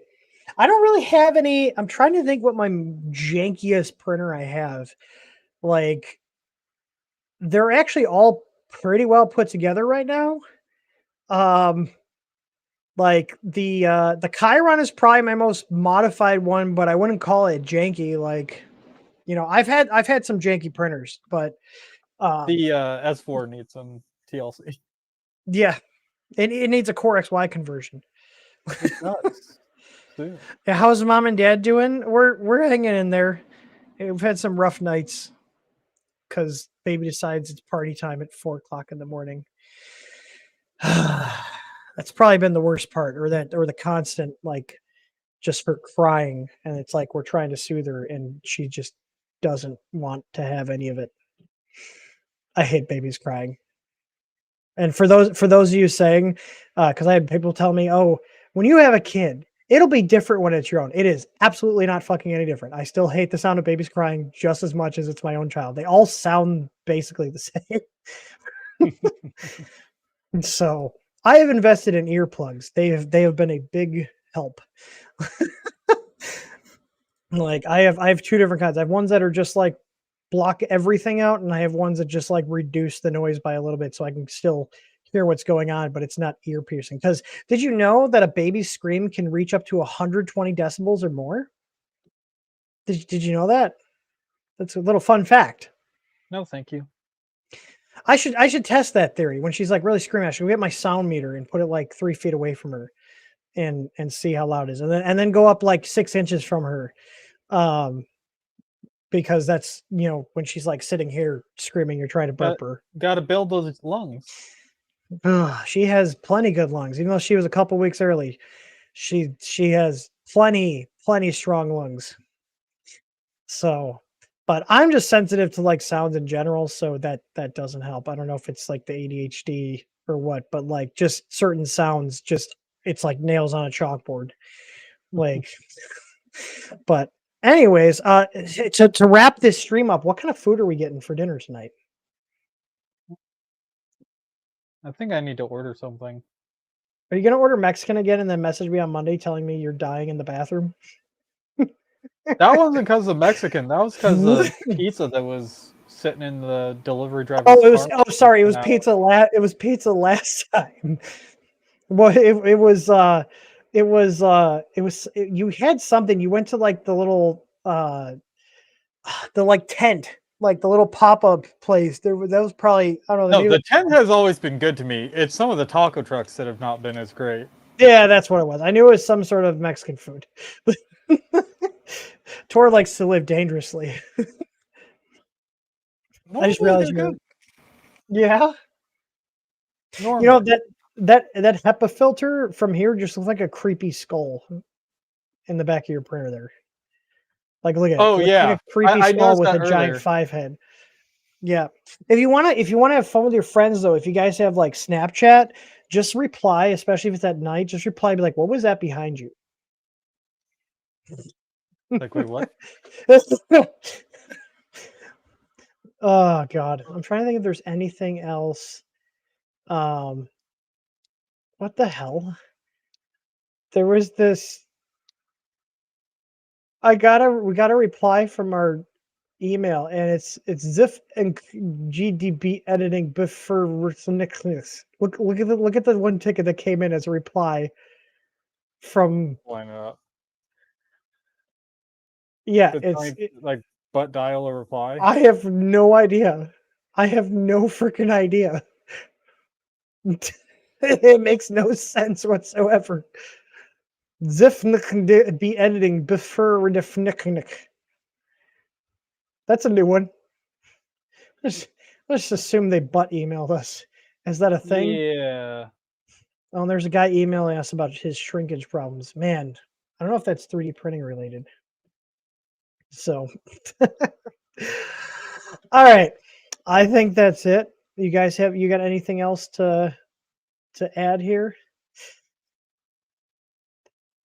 Anyone? Anyone? Bueller? Bueller. Bueller? Bueller. I'm looking for chat to respond. Oh, and that It's guy, time I'm for looking at food. that. I'm looking at that reply. That guy, that's not shrinkage. That's warping. Or his full bed is warped as well. Yeah. Oh, yeah. It could be his. It could be his. It It's could be. a S5 Yeah. That plus. guy. That guy's a regular. Or not S5. Yeah. It's not. It's either going to Standard be a bed. really warped. It's going to be either a warped bed or he's getting warping while he's printing. Honestly, I would probably just. I would probably. This would be a good. I'll. I'll actually share this. Like, hey, look, it's Q&A. We're gonna answer his question on live stream. Hang on, let's see. I won't share his full name here, but there's nothing here. So he's saying about this gap right here where he puts the two parts together. This is either going to be a bed or warpage. I don't think it's warpage because you can see the layers are still stacked fairly evenly throughout here. So if it was warpage, usually you would see like the layers bulging out.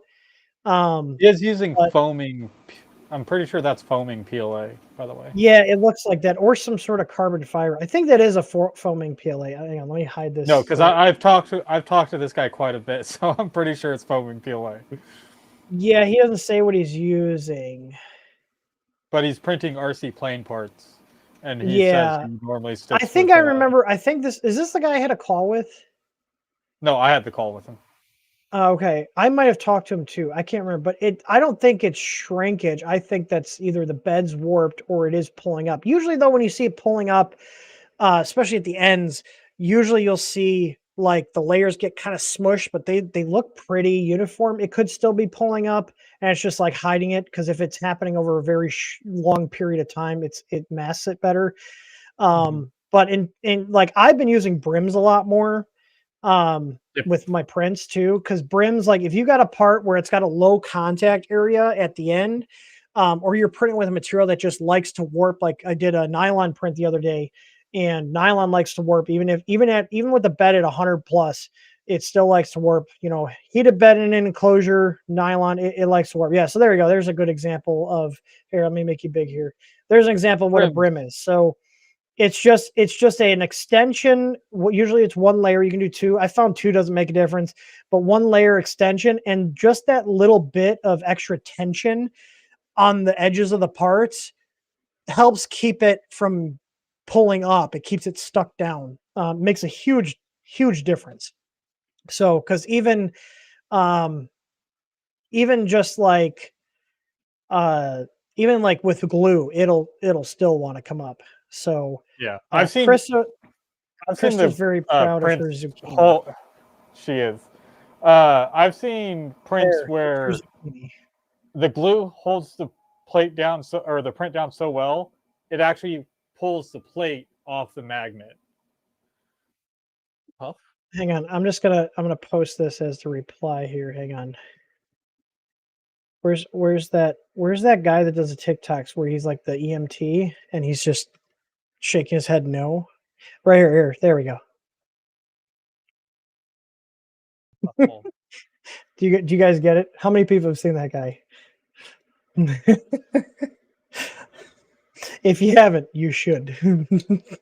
So, all right. I think that's it. Oh, Big Bag Joe has a question. Is there a clip that keeps the Polymaker box to the dryer, or is it just gravity? It's just gravity. With a roll of filament in there, that's like over 2 pounds holding the sucker down. I actually have a roll of Yeah, our nylon in there because I've been doing some nylon prints. I have some So glass fiber ASA and some nylon in mine. yeah, I had a guy who was like, I wasn't impressed with the poly dryer. I don't know what he was doing, but the poly dryer has been fantastic. So I've got Yeah, I've had it dry oh, out you can see it. over Look at see. 2-year-old There's nylon. there's one there, and then I have one upstairs. I And would when show we get mine, more but in, it's behind something I shouldn't be touching on stream. If you look at between the two printers. I thought you were talking about something else, but yeah, YouTube might get a little fussy about something that looks like a firearm. So, but we know you're in It's California. You can't have the fun stuff. no, it's foam darts. I swear. See, I have a box of them. Those are is that a fully semi-automatic dart gun, Tor? It's my lovely slab lever or silly blasters lever action something. Sure that's not an AR-15. YouTube in I'm sure. California might think that's an AR-15. It would be really mad if I put this on it. Where is it? Oh, a foregrip? Is it a foregrip for it? Yeah. I printed a foregrip for a real firearm. It's great, but we can't show fun stuff like that on YouTube. Didn't they change? I think they also changed their shit too. Like it's even more restrictive now. Yep. So I know Sean is going to be coming back to doing his thing soon. Is he? But on Twitter. Is Mr. Print? Mr. Print General is going to be back. We got to have him on. I'm going to text him and see if he wants to be on our next live stream. What do you think? That'd be awesome. I'm going to text him right now. Maybe he'll reply. Once Google Messages. Oh, look at. I'm sorry, but I don't have anything for you this week. You are shedding. He's going through like. Wait. Come here. Come back. Up. That's snack. Up. Come on. Up. You want a treat? Come on, you big dope. Yeah, there's my baby. Comet's been a bad boy, so he's in the crate right now. Yeah, you gonna give me all slobbery? Oh, I'm giving a scratch. Look at this little tongue going. There's my baby. You. Come here. Look how big his head is. He's such a good boy. You're such a good boy. Are you such a good boy? Guess who's discovered that he likes diapers? This one. No. This one. So we have to lock all the garbage cans because he thinks they're a treat. Yeah, don't you? Magically nutritious. I got slobber on me somehow. I don't think I have any treats down here. I'm sorry. I'll give you a biscuit when we go upstairs, okay? You've been a good boy. He's probably coming to tell me that he needs to go OUT. No, I don't have anything. He knows I usually keep him up on the desk when I have him. You and the cat Go-Gurts. The cat Go-Gurts. They love these things. I can call both of my cat or two of the cats. The third one doesn't like them if I'm holding them. Okay. All right. Are we done? We're done with the Midwest goodbye. I threw a ball for him. He brought me a ball. That's what I just threw. Which is almost as good as getting treats. Hey, it's gonna fall on your head. Remo loves balls. Your freaking cat. He's a happy boy. Where are the other two? One is sitting right next to me because he heard the T word as well. Now he's just watching Puff get his treat. All right. Well, thank you, everybody. Hang on. We're going to do something really quick before we wrap up.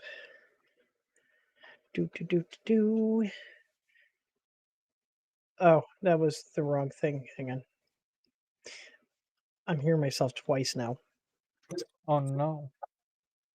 Myself once is enough. I'm going to do a giveaway for everybody who hung around. Free stuff. Remo, what do we want to give away? What do we want to give away? Actually, here's what we're going to do. We're going to give away a poly dryer box. Not the box, the whole kit. And we'll Tor can enter in a pre-order for the giveaway. So let's see. Custom giveaway poly dryer kit. And again, this is US only. If you end up being outside of the US, we'll give you that's shipping. Yeah, it'll ship. It'll ship when we get them in a couple weeks. If you're outside the US, we'll give you a $50 store credit instead. So let's see here. Oh, I didn't know this. I can actually make giveaways only for channel members. And yeah, that's interesting. But we're gonna make this for everybody here. So all right, let me get this in. I'm going to start the giveaway. We got 2 minutes. And then I'm also going to do for our channel members, those of you guys that are in here that are gracious enough to give us your $5 or $7 a month, depending on what it is. I'm going to do a giveaway for a $100 gift card just for our channel members. Oh, my. So if you got a gifted membership from Emerson or Yeah. Backwards Tinkerer, All right. Let's see. Yeah, members. There we go. Timer duration. And then I think I got to start it after this one finishes. So if you guys are a channel member and you're watching, as a thank you, I'm going to do an exclusive $100 gift card giveaway after we do the poly dryer kit. And if you do win and you're an existing customer, God, thank you, Scott. I got completely derailed from that. Well, what was I saying? Oh, if you win any of our giveaways and you're an existing customer and you have an order that's still your current address, all you have to do to claim your giveaways is to post your order number that has your current address, because we'll ship it to that same address, in the chat, and then we'll get the order set up. So, all right, we're gonna wrap the poly dryer one up. We got 15 seconds left, and this is for the full kit. I'm not being a cheap ass and just giving you the box. I'm giving you the full kit. A full Monty. All right, we got 2 seconds left and 1. All right, the entries are going to be closing in just a second here. There we go. I usually do 2 minutes because that gives the stream delay. Also, the thing is, you can also see chat. All right, let's go ahead and pick a winner for the poly dryer box. This is pretty good. There's only 15 entries here. your chances are great. Let's see. Pick a winner, and Dean KQ4ADJ. I see we got a ham guy. Dean, I know he's a regular here. Dean, if you have an existing order number that has your current address, just go ahead and pop that in the chat. I'm pretty sure you have one. I know you've been with us for a while. The name sounds right. Either that or you're just a regular on the channel. One of the two, but I'm pretty sure he's a customer. He's a mod, so I'm pretty sure he's a customer. Oh, is he a mod? I guess there's people I've modded that I just haven't I can't look you up. Do you know how many Deans we have in our system? Unless you put your ham tag. Am I right that that's a ham thing? I'm pretty sure that's a ham call sign. Post your order number. Yeah, I looked up the oh, Dean, yeah, okay. Let's see. Yeah, Dean has a problem with how much he orders from us. I'm fine with that. I'm assuming is the address on the 171 address your current one? Here, I got, or you can look up his orders. I'm pretty sure that's his current one. April 30th. So yeah. Yeah. Okay, so Tori, you got the info. Let's set him up a pre-order for the poly dryer. We're gonna go ahead and close that out, and then this is just for the if you're a YouTube channel member, and I'm also including moderators because you guys help us keep everything clean here. There shouldn't be too many moderators other than Dean. Dean, don't enter. You already won something. All right, start giveaway, and this is for channel members. I don't think we have any subs on Twitch. So if you're a YouTube channel member, this is a giveaway just for you guys. The odds should be pretty damn good. Let's see. I'm sure we're going to see the viewers drop off now because after this, we're going to wrap the stream up. Be curious to see how this works. Okay, yeah, it's picking them up. Krista entered. You can't enter. You work for the company. If Krista wins, we're redrawing it. Miko's in here. You know, Miko's been awful damn quiet, and he hears all free shit. Now he's piping up and chatting.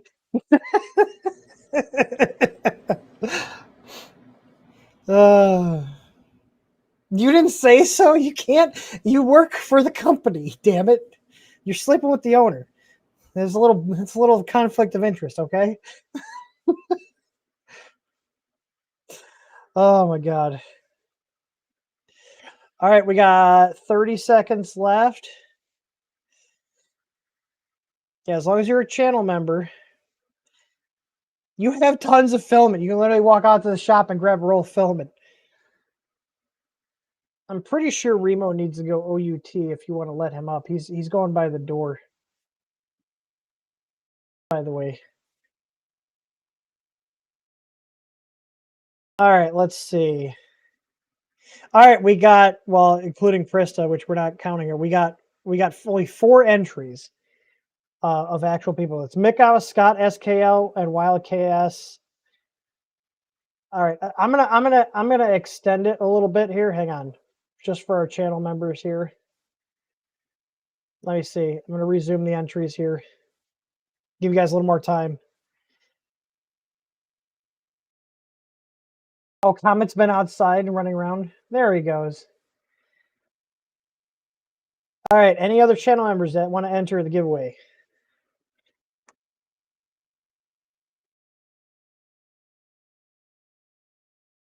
I'm gonna give it another 30 seconds here. Why did they get rid of the seconds on the clock on Windows 11? I actually use that a lot. I use that when I'm streaming. I wonder if there's a way to like show seconds. There used to be a way. All right. All right, I don't see anybody else. Your poly dryer order is in, and whoever wins the $100. All right, coupon right now. we got 5 legitimate entries. 5. All right, let's go. Nope. It picked Krista. Cheater. It picked Krista. Are you fucking kidding me? Oh, Mikow. Are you still here, Mikow? Krista Kaling has been removed as winner due to inactivity. Ah. How did it pick her twice? What are the chances of that? Rigged. 100% rigged. Well, hey, Mikow, that might help cover some shipping going to Australia. He was telling me that I guess him and a few of his friends, if I'm remembering correctly, I think they kind of like order together to keep the shipping down, which is smart. That works. I guess you can consider this repayment for all the chocolates you sent here a couple months back. You want to post your order number in chat so I can look you up, sir? Yeah, I gotta remember his. I literally just know him as Mikow because he's in. Krista, it's easy. Just take the card out of the wallet and you're good to go. Yeah, don't say that. She actually keeps one of my cards in her wallet for emergencies. Oh my god. Okay, all right, Mikow. Mikow knows how to get in touch with me. I've got him on Discord. He can PM me. So, all right, everybody. Thanks for stopping by. I hope you guys had a good time. You guys and have a good also, if you guys want to pick up any TH3D merch, the code BSOD20. That's blue screen of death 20. Oh, look at he put an order number in there. You can just email that to him. If you use the code BSOD20, it takes 20% off all of our merch in our store. So if you guys are good on printer stuff and you want some funny 3D printing shirts, or you just want to rock the TH3D brand, we got our standard logo shirt with just the logo. We also got some other cool designs. Check it out. We also got a girly one too that looks fancy. It's got like cursive. It says TH3D EST 2017. It's fancy like that. But we also have some funny shirts. If you guys haven't checked out our merch, seriously, check out our merch. We have some funny, nerdy shirts in there. So check that out. And again, use the code BSOD20 that expires at the end of this month. So we've got 1, 2, 3, 4, 5 more days. And that code is good till the end of July. So check it out. That it includes also the hats too that Tor is wearing. Mine is in my other office. So you can take 20% off the hats. Yeah, or the world's slowest 3D printer shirt that Krista had designed. If you got a pregnant lady in her life, you can get her that shirt. It's got a printer with a baby on the bed. So, all right, All right. Tor, You you got should anything have else? that. Well, both winners have their orders in. Well, Okay. one coupon for a gift Yep, I card and see. I see. one order. Dean's pre-order here for the poly dryer kit in the Let me put system that here. on I'm gonna go ahead and. hold. Yep, I'm already in there. All right, you're in ship station. Okay. Yeah, I'm in ship station. So there we go. That's on hold. All right. Anyways, everybody have a good weekend. As always, happy printing. Thanks for joining us. It was fun. Time for I had a good food. time. Time for Yep. food. Food. I'm gonna use my Food and my. animals. I have a Domino's gift card that YouTube sent me for some reason. I have a $15 gift card, so I'm gonna order a pizza. So, Heck yeah. all right. I will talk to you guys later. Tor, don't hit up the food trucks. No comment. Exactly. All right, everybody, take it easy. I'll see you guys later. Bye.